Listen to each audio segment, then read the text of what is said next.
سوچو کوئی بہشت نہ ہو، قدموں تلے دوزخ نہ ہو، ہم سب آج میں زندہ ہوں۔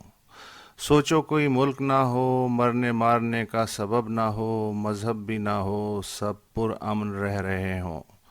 سوچو کوئی ملکیت نہ ہو، نہ لالچ ہو، نہ بھوک، بھائی چارہ ہو اور اس دنیا میں سب کا حصہ ہو۔ آپ شاید کہو کہ میں خواب پسند ہوں، پر میں ایسا تنہا تو نہیں۔ شاید ایک روز تم بھی میری طرح سوچو اور یہ دنیا یکجان ہو جائے۔ شورا آفاق بیٹلز کے شورا آفاق جان لینن کا یہ سولو گیت امیجن کے نام سے 1971 میں ریلیز ہوا۔ 46 برس سے اس کرۂ ارض پہ کروڑوں لوگ اسے سن رہے ہیں، خرید رہے ہیں۔ سینکڑوں گلوکار گا چکے ہیں، گا رہے ہیں۔ بی ایم آئی کے مطابق امیجن 20ویں صدی کے 100 مقبول ترین گیتوں میں شامل ہے۔ Guinness book of world record نے اسے 500 سدا بہار گیتوں کی فہرست میں شامل کر رکھا ہے۔ 2012 کے لندن اولمپکس اور 2015 کے باکو میں منعقدہ یورپین گیمز کی اختتامی تقاریب میں یہ گایا جا چکا ہے۔ نومبر 2015 میں پیرس حملوں کے بعد تعزیتی تقریب میں موسیقار ڈیوڈ مارلو نے اسے بٹکلان تھیٹر کے سامنے اپنے پیانو پہ بجایا۔ جب امیجن ریلیز ہوا تو پہلا اعتراض یہ اٹھا کہ اس میں تصور ملکیت کی مخالفت ایک کمیونسٹ تصور ہے۔ چرچ کے کئی اہلکاروں نے اعتراض کیا کہ گیت میں کوئی مذہب نہ ہو والی بات کچھ ہضم نہیں ہوتی۔ جان لینن نے 1980 میں مرنے سے پہلے ایک انٹرویو میں کہا کہ یہ اطلاع میرے لیے بھی نئی ہے کہ میں کمیونسٹ ہوں۔ جہاں تک کوئی مذہب نہ ہو والے مصرعے کا معاملہ ہے تو اس مصرعے کو گیت میں پوشیدہ مکمل پیغام کے سیاق و سباق میں دیکھنے کی ضرورت ہے۔ بقول جان لینن اس گیت میں مذہب کی حوصلہ شکنی نہیں بلکہ اس سوچ کی مخالفت ہے کہ میرا خدا تمہارے خدا سے بہتر ہے۔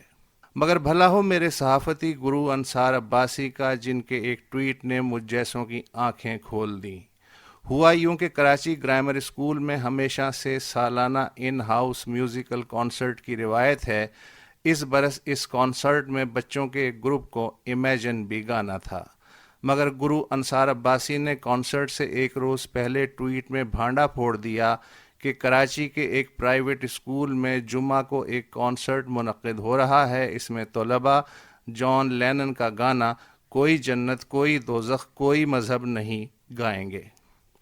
شکر ہے 46 برس میں کروڑوں عیسائیوں، یہودیوں، کمزور عقیدہ مسلمانوں اور ملحدوں کے اس گیت پہ بنا سوچے سمجھے سر دھننے کے بعد کسی کو تو توفیق ہوئی کہ وہ اس گیت میں پوشیدہ کفر و الحاد کا بھانڈا پھوڑ کے آنے والی نسلوں کو اسے پسند کرنے اور گانے کے گناہ سے بچا لے۔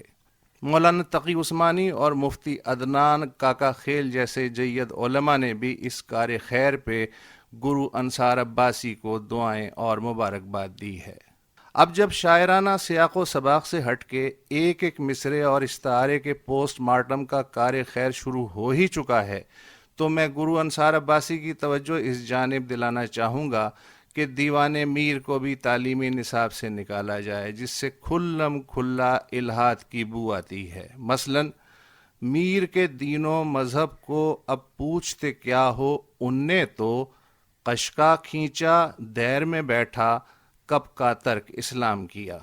دیوان غالب کی بھی کڑی جانچ و تطہیر ضروری ہو گئی ہے۔ مثلاً طاعت میں تا رہے نہ میں او انگبی کی لاگ، دوزخ میں ڈال دو کوئی لے کر بہشت کو۔ اقبال بہت عظیم سہی، مگر یہ کیا گستاخانہ طریقہ ہے اللہ تعالیٰ سے شکوہ کرنے کا۔ کبھی ہم سے کبھی غیروں سے شناسائی ہے، بات کہنے کی نہیں تو بھی تو ہر جائی ہے۔